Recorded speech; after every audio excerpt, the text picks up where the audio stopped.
السلام علیکم جی۔ اس وقت پاکستان کے اندر جو ہے وہ نئے وزیر اعظم کا انتخاب چل رہا ہے، اور چاچو جو ہیں وہ اپنی بونگیاں مارنے سے باز نہیں آ رہے۔ چاچو سے جب یہ کہا گیا تھا کہ اسپیکر کے خلاف بھی عدم اعتماد کر لیں، اسپیکر اور ڈپٹی اسپیکر کے خلاف، تو چاچو کا خیال تھا کہ جیسے ہی عدم اعتماد آئے گی تو عمران خان شرم سے ہی مر جائے گا، تو لہٰذا جو تگری کا ناچ نچایا، اور پھر جس طرح کچھ لوگوں کو پھر کھل کے سامنے آنا پڑا کہ جناب اس تبدیلی کے پیچھے تو ہم ہیں، ٹھیک ہے، کس طرح کھل کے سامنے آنا پڑا، یہ چاچو کی نالائکی کے اوپر دلیل کرتا ہے۔ چاچو لمحہ موجود میں جب ہم یہ ویلاگ ریکارڈ کر رہے ہیں تو ایک اور نالائکی مار رہا ہے، اور چاچو کی نالائکی یہ ہے کہ یہ اس ڈپٹی اسپیکر کے خلاف جس کے خلاف اس نے اپنے ہاتھوں سے عدم اعتماد کی مہم، عدم اعتماد کی وہ جمع کروائی تھی، اس کے سامنے کھڑا ہو کے یار چاچو اعتراض کر کے تیرے خلاف عدم اعتماد ہو چکی ہے، تو میرے کاغذات وصول نہیں کر سکتا، نہ اسپیکر کر سکتا ہے نہ ڈپٹی اسپیکر۔ اسپیکر تو خیر ریزائن کر گیا، اس نے تو کہا تھا کہ میرا ڈپٹی اسپیکر بھی ریزائن کر گیا، اور وہ ڈپٹی اسپیکر اب کھڑا ہو کے تمہارے کاغذات وصول کر رہا۔ چاچو کا دماغ خراب ہو گیا ویسے، ٹھیک ہے، اس کو تھوڑی سی چاچو کو عقل عنایت کی جائے۔ چاچو وہ نہیں کر سکتا یار، وہ ایڈمنسٹریٹو سٹاف کرے، اور اوپر اس کے کھڑا ہوا اعتراض کون کر رہا بھلا؟ ڈاکٹر ظہیر الدین بابر اوان، جو کہ پارلیمنٹ کا ممبر ہی نہیں ہے، وہ اعتراض کر رہا ہے یار۔ اور چاچو کمال جائے آپ کے، اور آپ اسے اعتراض کرنے دے رہے ہو، ویسے کمال ہے یار، کمال ہے آپ کی جناب، اس ہمبلنس کے اوپر بھی کمال ہے ویسے ایمان سے۔ چاچو بھی کمال کرتا، چھوڑیں نہیں اس بات کو، غصہ چڑھا دیتا صبح صبح روزے دے نال۔ جو سب سے امپورٹنٹ خبر یہ ہے، وہ خبر میں نے کچھ لوگوں سے رات ہی ڈسکس کیا تھا، اور انہوں نے اسی خدشے کا اور اسی توقع کا اظہار کیا تھا کہ عمران خان صاحب جو ہیں شاید وہ اب اپنی باقی زندگی جو ہے وہ کسی حفاظتی تحویل میں گزاریں۔ یہ تو نہیں ہوگا کہ وہ جیل میں رہیں، ہو سکتا ہے وہ بڑی گالا میں رہیں، لیکن ان کو پبلکلی لوگوں سے ملنے کی اجازت نہ ہو، ان کے لیے وہ عیاشی دستیاب نہ ہو کہ وہ جب چاہیں وہ جہاز پہ بیٹھیں اور جا کے اپنی سابقہ بیگم صاحبہ جو ہے ان کے گھر میں مقیم اپنے بچے اور بچوں کی نانی سے ہیلو ہائے کرائیں۔ یہ ان کو نہیں ہوگا، اور اس کی بنیادی وجہ یہ ہے کہ جب آپ وزیر اعظم رہ لیتے ہیں تو قوم کے، ملک کے، نظام کے ایسے ایسے راز جو درون خانہ ہوتے ہیں وہ آپ کے سامنے آ جاتے ہیں، یا آپ کی رسائی میں آ جاتے ہیں، یا آپ اس کے بارے میں فیصلے کر رہے ہوتے ہیں کہ اگر آپ انہیں بعد میں بغیر کسی تحفظ کے، یا بغیر کسی حفاظت کے، یا پبلکلی بغیر احتیاط کے کر لیں جی، بغیر احتیاط کے بول دیں، تو اس سے کچھ افراد کو بھی اور کچھ اداروں کو بھی شدید سبکی کا، شدید مسائل کا سامنا کرنا پڑ سکتا ہوتا ہے۔ دیکھیے ربوز مملکت جو ہوتے ہیں وہ اتنے آسان نہیں ہوتے، اس میں کوئی ایک نمبر چیز چل رہی ہوتی ہے، کوئی 1.5 نمبر چل رہی ہوتی ہے، کوئی 2 نمبر چل رہی ہوتی ہے، ٹھیک ہے، کوئی 0 نمبر چل رہی ہوتی ہے، ٹھیک، اور ان سب کا ایوریج ملا کے اگر 1 نمبر نکل آتا ہے تو اس کا مطلب یہ ہوتا ہے کہ جی آپ فٹ جا رہے ہیں۔ ہمارے جیسی گورنمنٹ جس کی روٹی ہی پوری نہیں ہوتی، جس کا بیلنس آف پیمنٹ ہی پورا نہیں ہوتا، اس نے اندر خانے کئی 2 نمبریاں کرنی ہوتی ہیں، مالیاتی فرنٹ کے اوپر بھی اور دوست احباب جو ممالک ہوتے ہیں ان کے حوالے سے بھی۔ مہاتما نے اقتدار میں ہوتے ہوئے بھی بیڑا غرق کیا تھا، لیکن اقتدار سے باہر چونکہ وہ ایک زخمی سانپ ہوگا اور اس کا جو زہر ہے وہ وسرا ہوگا، تو اس لیے خدشہ ہے کہ اگر ان کو ابھی پبلک انٹریکشن کا موقع دیا جائے، ان کو یا ان کے جو پسندیدہ یوٹیوبرز ہیں ان کو اگر یہ موقع دیا جائے تو ہو سکتا ہے کہ وہ غیر محتاط گفتگو کرتے اور ایسی باتیں کہتے جو کہ ان کے لیے بھی خطرناک ہو سکتی ہیں، ملک کے لیے بھی خطرناک ہو سکتی ہیں، اور مستقبل میں اس قوم کے لیے بھی خوفناک ہو سکتی ہیں۔ یہی وجہ ہے۔ اس کی مثال اگر آپ لینا چاہیں تو وہ ڈاکٹر عبدالقدیر خان ہیں، پاکستان کے ریاستی اداروں کا خیال تھا کہ اگر انہوں نے کسی بھی پلیٹ فارم کے اوپر اپنی بے گناہی جو ہے اس کے بارے میں دہائی دے دی تو پھر یہ ثابت کرنا ہوگا ہمیں کہ گناہ گار کون تھا، پھر گناہ گار کو پکڑنا ہوگا۔ تو گناہ گار صاحب جو ہے وہ تو اپنے بندے ہیں، تو لہٰذا اس کو تو نہیں پکڑا جا سکتا تھا، تو لہٰذا ڈاکٹر صاحب کو تا دم مرگ ایک انڈکلیئرڈ حفاظت میں یا جیل میں رکھا گیا یا قید میں رکھا گیا۔ عام لوگوں سے، حتیٰ کہ اپنی بچیوں سے بھی اور اپنے داماد سے بھی وہ نہیں مل سکتے تھے، اور اس کے لیے انہیں ہائی کورٹ آنا پڑا اور پھر سپریم کورٹ آنا پڑا، اور سپریم کورٹ میں اور ہائی کورٹ نے بھی ہماری اسٹیبلشمنٹ کے ساتھ رج کے کنائونس کی، اور ڈاکٹر صاحب قید میں ہی اس دنیا سے تشریف لے گئے۔ انا للہ و انا الیہ راجعون۔ ڈاکٹر صاحب پہ اللہ تعالیٰ اپنی رحمتیں نازل کرے۔ بعین ہی اسی طرح ہی کہا یہ گیا مجھے ذرائع کی طرف سے، انتہائی ذمہ دار ذرائع کی طرف سے، کہ فی الحال تو کچھ ایسا سوچا جا رہا ہے کہ آپ آئندہ مہاتما کو پبلکلی اس طرح خطاب کرتے ہوئے نہ دیکھ سکیں۔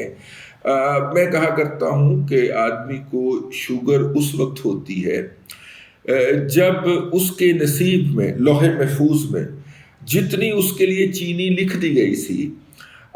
جب وہ پوری ہو جاتی ہے تو بندے کو شوگر ہو جاتی ہے، پھر وہ چینی کھا ہی نہیں سکتا، کھائے گا تو الٹا پیا ہوئے گا شام کو، ٹھیک ہے۔ تو اسی طرح جب کوئی شخص زیادہ چل لیتا ہے اور اپنا نصیب کا جتنا اس نے چلنا ہوتا ہے چل لیتا ہے، اس کی لت بائیں ٹوٹ جاتی ہے، وہ چلنے کے قابل ہی نہیں رہتا۔ اسی طرح کوئی شخص بہت زیادہ دیکھ لیتا ہے، ایسے یہ نیچرل اصول بھی ہے، جو چیز آپ زیادہ استعمال کریں اس کا زیادہ ہو جاتا ہے۔ تو عمران خان صاحب نے بھی اپنے نصیب کی جتنی بھی تقریریں تھیں وہ انہوں نے کر کے اس قوم کو ایک مسلسل ہجان اور ذہنی تشدد کے اندر مبتلا رکھا ہے۔ تو نتیجے کے طور پہ یہ ہو رہا ہے۔ اس لیے ایک تو خبر میں نے کہا کہ تازہ ترین اپڈیٹ یہ ہے کہ مہاتما جو ہے وہ عدالت سے کر بھی لیں تو نہیں ہوگا۔ تیسرا جو اہم خبر ہے وہ یہ ہے کہ اس وقت بھی پاکستان کے سوشل میڈیا کے اوپر ڈاکٹر ارسلان نامی گنڈے اور اس کے لوڈو لپاڑوں کا اس وقت تک قبضہ ہے، اور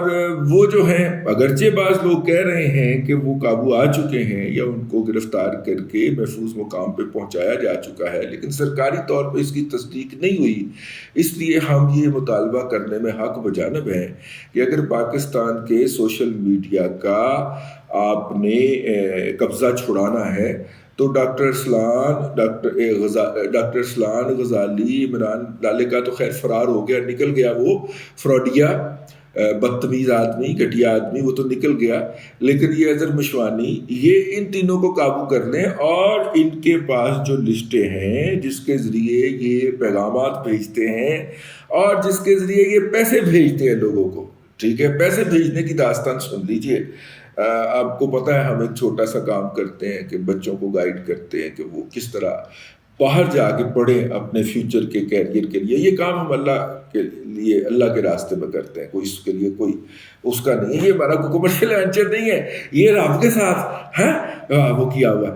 تو وہاں اس میں ایک بچہ، جو بچے پھر رابطے میں رہتے ہیں، جب وہ جاتے ہیں نا تو کوئی مسائل وہاں پہ بھی ہو تو وہ پوچھتے ہیں تو ہم بتا دیتے ہیں۔ تو بچے نے پوچھا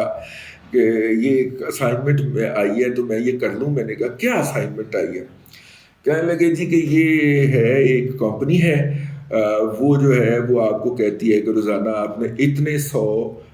ویب سائٹس کے اوپر جا کے لائک مارنے ہیں، اور لائک مار کے تو پھر اس کی آپ نے تصویر کھینچ کے تو وہ ایک اکاؤنٹ پہ بھیجنی ہے، اور پھر جب آپ کے اتنے ہو جائیں گے تو آپ کو اتنے پیسے ملیں گے۔ تو میں نے کہا بچے یہ روزانہ کی، اس نے کہا روزانہ کی آدھے پونے گھنٹے کی ایکسرسائز ہے، جب بھی آپ کو موقع ملے آپ یہ کر سکتے ہیں۔ تو وہ لائکس مارنے ہیں اور شیئر کرنے ہیں اور ان کا اسکرین شاٹ لے کے ایک اکاؤنٹ پہ بھیجنا ہے اور اس کا خود بھی حساب رکھنا ہے، اور پھر وہ جو ہے وہ جو مختلف بننے گئے ہوئے منی ٹرانسفر کے، ان کے ذریعے آپ کو مہینے بعد، میں نے کہا کتنے کا آ جائیں گے یار آپ کو؟ کہتے ہیں کہ $100-125 تو بڑی آسانی سے مل جاتا ہے، اور گھر بیٹھے ہوئے روزانہ ایسے ہی آدھا پونا گھنٹہ 2 گھنٹے کی ایکسرسائز کر کے اگر آپ کو مہینے کے بعد $100 سے لے کے $200 تک مل جاتے ہیں تو کوئی حرج نہیں ہے ویسے۔ تو میں اب سوال یہ پیدا ہوتا ہے کہ اگر وہ اپنا اللہ کا بھلا کرے اسکاٹ لینڈ کے اندر بیٹھے ہوئے ایک بچے کو 150-200 پاؤنڈ مل رہے ہیں مہینے کے، تو کوئی بھجوا بھی تو رہا ہے نا۔ حقیقت ٹی وی کی تو اوقات نہیں ہے، وہ تو خود دیہڑیاں لگانے کے لیے بیٹھا، کوئی اس کو پروموٹ بھی تو کروا رہا ہے نا، عمران ریاض کو پروموٹ بھی تو کروا رہا ہے نا۔ تو وہ اگر وہاں پہ بیٹھے ہوئے ایک بچے کو 150-200 پاؤنڈ بھجوا رہا ہے تو اس طرح کے ہزاروں بچے ہوں گے، بلکہ لاکھوں ہوں گے۔ تو یہ لاکھوں مہینے کے، تو یہ اب پتہ چلا 5ویں پشت کی دوگلی ابلاغی جنگ لڑنے کے لیے جو سال کا 80 ارب روپیہ لیا جاتا ہے قومی خزانے سے، وہ کہاں جاتا ہے؟ اب سمجھ آئیے آپ کو، یہ اس طرح کے جو ہیں ایکٹیویٹیز کے اندر وہ پیسے جاتے ہیں۔ تو خیر یہ اللہ کا بھلا کرے۔ تو یہ جو ہے نا، یہ ارسلان خالد اینڈ کمپنی جو ہو گئے، ایک تو میرا مطلب ہے کہ 5ویں پشت کی دوگلی ابلاغی جنگ کی جو بریگیڈ ہے اس کو الگ کیا جائے ان سے، اور دوسرا ان سے ریسورسز بھی چھینے جائیں۔ اور ویسے ان کے پاس ریسورسز بہت ہیں اوورسیز، جو شوکت خانم کے اور پی ٹی آئی کے نام کے اوپر انہوں نے فنڈنگ اکٹھی کی ہوئی ہے، اور وہاں کی فنڈنگ وہیں کی پہ ڈسپوز آف کرتے ہیں یہ۔ تو جو آتی ہے وہ پھر ٹرمپ ٹاور کے اندر پھر باجی کی جائیدادیں بن جاتی ہیں، اس سے سمجھا کرے نا، سلائی مشینوں والی باجی کی جائیدادیں بن جاتی ہیں، اور پھر عارف نقوی پکڑا جاتا ہے۔ ویسے یار اس پورے ایپیسوڈ کے اندر جس بندے کا سب سے زیادہ نقصان ہوا ہے نا، وہ عارف نقوی ہے۔ اس کو بہت بڑا سہارا تھا کہ جیسے ہی اس کو موقع ملے گا اس نے پاکستان پہنچ کے فنانس منسٹر لگ جانا ہے، اور پھر اینٹی امریکہ کارڈ کھیلنا ہے کہ امریکہ کا بلا گیٹا والا جو بل گیٹ بلا گیٹا والا میرے پیچھے پہ گیا، اور ہیرو بن جانا۔ عمران خان کے بعد دوسرا ہیرو عارف نقوی نے ہونا تھا، انہیں کہنا تھا امریکہ میرے پیچھے پہ گیا، میری جان دے دوالے ہو گیا جی، اے ویکھو مینوں دنیا چ جین نہیں دے رہا، دیکھو میرے پیچھے عدالتاں چ وڑیا پھردا جی، امریکہ میرے پیچھے پہ گیا۔ ادھر سے مہاتما نے پہلے ہی جہاد، علم جہاد بلند کر لیا ہوا تھا کہ امریکہ میرے پیچھے پہ گیا۔ تو یوں میں تے میں یہ انج مل گئے جی ٹچ بٹن والی جوڑی، دونوں کی وہ اکٹھی تھی، ٹھیک ہے، وہ کیا کہتے ہیں بیانیہ اکٹھا تھا دونوں کا۔ تو خیر وہ بہرحال یہ ہے سلسلہ اور صورتحال۔ باقی سب کو کرنا چاہیے تھا عمران خان کے جانے کو سیلیبریٹ، یا اس کے اوپر طنز کرنا چاہیے تھا، لیکن عاطف میاں صاحب نے کیا ہے، مجھے اس کا شدید رنج ہوا ہے۔ عاطف میاں صاحب آپ کا کرنا بنتا نہیں تھا، آپ کے لیے اس بیچارے نے اپنا سب کچھ داؤ پہ لگایا تھا، آپ پھر بھی نہیں آئے، اور لانتے مہاتما کو آپ الگ ڈلوائیں، اور اب جب وہ مصیبت میں ہے تو آپ اس کا مذاق اڑا رہے ہیں یار، کہ وہ کچھ بھی نہیں کر کے گیا اس ملک کے لیے۔ تو ایسا نہ کریں۔ تو یہ کچھ باتیں تھیں، میں نے کہا آپ کی خدمت میں پیش کی جائیں۔ اللہ تبارک و تعالیٰ آپ کو آسانیاں عطا کرے، اور آسانیاں خلق خدا میں تقسیم کرنے کی توفیق عطا کرے۔